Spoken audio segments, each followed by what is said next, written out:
സുഹൃത്തുക്കളെ, നമ്മുടെ ഇന്നത്തെ യാത്ര തയ്യലിന്റെ താളത്തിൽ പതിറ്റാണ്ടുകൾ പിന്നിട്ടൊരു ടൈലർ ചന്ദ്രന്റെ അടുത്തേക്കാണ്.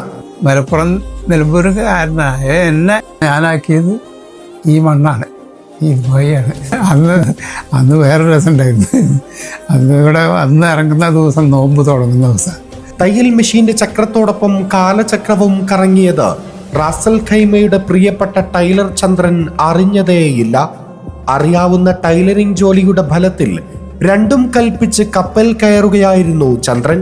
മലപ്പുറം നിലമ്പൂരിലെ അമരമ്പലം പൂക്കോടുംപാടത്ത് നിന്ന് റാസൽ ഖൈമയിലെത്തിയിട്ട് 47 വർഷമായെന്ന് വിശ്വസിക്കാൻ കഴിയുന്നില്ല ഇദ്ദേഹത്തിന്. തരിശുനിലമായിരുന്ന റാസൽ ഖൈമ എന്ന വടക്കൻ എമിറേറ്റ് ആധുനിക നഗരമായി വളർന്നത് ചന്ദ്രന്റെ കൺമുന്നിലാണ്. 1978 കപ്പൽ മാർഗം പ്രവാസിയായ നിമിഷങ്ങൾ ഓർത്തെടുക്കുകയാണ് അദ്ദേഹം. 1900